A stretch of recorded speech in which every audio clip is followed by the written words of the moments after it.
اس وقت پوزیشن یہ ہے کہ عام مسلمان، اور یہ بڑی خطرناک بات میں سمجھتا ہوں ہے کہ پوری قوم نے یہ سمجھ لیا کہ ہمارے جو قائدین ہیں یہ خود غرض ہیں. اب کوئی کسی کی بات سننے کو تیار نہیں ہے، کسی کی بات ماننے کو تیار نہیں ہے.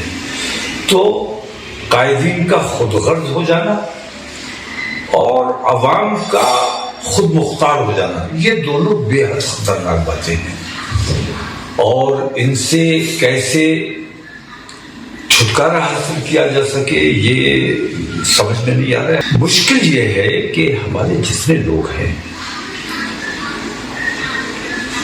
میری خانقاہ، میری مسجد، میرا ادارہ، میرا مدرسہ، میری پارٹی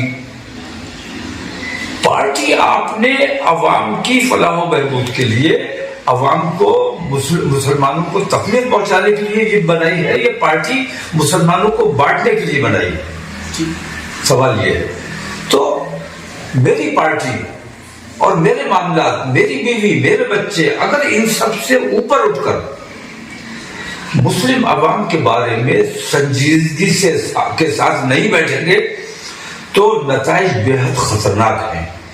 اور یہ 24 کا جو چناؤ ہے، مجھے لگتا ہے کہ یہ ہندوستان میں مسلمان کس انداز میں جیے گا، ہندوستان میں برابری کا حق حاصل کرے گا یا 2 نمبر کا شہری بن کے رہے گا، ہندوستان ہندو راشٹر بنے گا یا سب کے ساتھ کی بات ہوگی، یہ 24 میں طے ہونا ہے. اس 24 میں اگر ہم اپنے اپنے مفادات میں الجھے رہے تو یہ نمبر تو پھر آپ کا بھی آنا ہے، آج نہیں تو کل. بلڈنگیں آپ کی بھی توڑی جانی ہے، بلڈوزر آپ پہ بھی چلنے ہیں، ایڈی آپ پر بھی آنی ہے، جیل آپ کو بھی جانا ہے. جیل کا جہاں تک سوال ہے، جب مسجد کے لیے تم جیل نہیں جا سکتے پھر تم کس لیے جیل جا سکتے ہو؟ اپنی دولت بچانے کے لیے جاؤ گے، اپنے معاملات بچانے کے لیے. میں نے ایک بریلی میں حتی الامکان ہم نے کوشش کی، تمام لوگوں سے گفتگو کی اور ہم بالآخر اس نتیجے پر پہنچے کہ ہندوستان میں جب سرکار بے ایمان، عدلیہ میں بے ایمانی، پولیس بے ایمان، تو جب ہماری کہیں کوئی سنوائی نہیں ہے تو میں نے ایک میسج بریلی سے یہ دیا کہ بھئی ہمیں ایسی حالت میں اپنی مسجدوں کی حفاظت کے لیے، اپنے مدرسوں کی حفاظت کے لیے، اپنے معاملات کی حفاظت کے لیے، اپنے ایمان کی حفاظت کے لیے، جب ہماری کہیں کوئی سنوائی نہیں ہے تو ہمیں گرفتاری دینی چاہیے.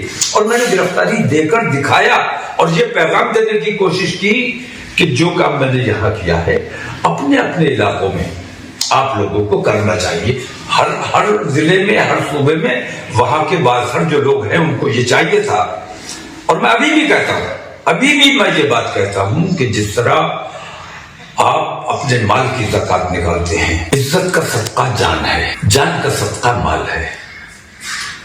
میں یہاں اتنی ترمیم کرنا چاہوں گا کہ مال کا صدقہ نکالتے ہو، مال کی زکات نکالتے ہو، اپنے ایمان اور اپنی جان کی بھی زکات نکالنی پڑے گی.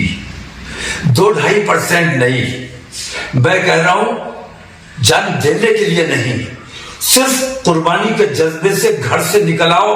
اگر 1% بھی مسلمان گھر سے نکل آئے کہ مسجدوں کے ساتھ جو بے ایمانی ہو رہی ہے، مسلمانوں کے ساتھ جو بے ایمانی ہو رہی ہے، یہ بے ایمانی برداشت نہیں کی جائے گی، تو میں یہ سمجھتا ہوں کہ ہندوستان کی حکومت کو اور پوری دنیا کو متوجہ ہونا پڑے گا. کچھ لوگوں کو یہ شبہ ہے کہ بھئی ان کو گرفتار کیوں نہیں کیا گیا، کہیں بی جے پی سے تو نہیں ملے ہوئے. اپنے لوگوں پر کب تک تم شبہ اور شک کرتے رہو گے؟ جو بھی تمہاری حمایت کرنے کے لیے کھڑا ہوتا ہے تم اس کو پر شبہ کرتے ہو کہ یہ بی جے پی کی بی ٹیم ہے، یہ فلاں ہے، یہ فلاں ہے. تمہارے لیے جان دینے کو لوگ تیار ہیں اور تم اپنا یہ طریقہ بدلنے کو تیار نہیں ہو. یہ لعنت ہے تمہارے اوپر. امام حسین کو یاد کرو اور یزیدی مسلمان بزبل، اس وقت بھی آواز لگائی گئی تھی، آؤ امام حسین ہم تمہارے ساتھ ہیں. اپنے لوگوں کے ساتھ یہ ظلم مت ڈھاؤ. گھروں میں تب رہ پاؤ گے جب بلڈوزر سے بچو گے، اور بلڈوزر سے تب بچو گے جب پہلے اپنی مسجدوں کو بلڈوزر سے بچانے کی کوشش کرو گے۔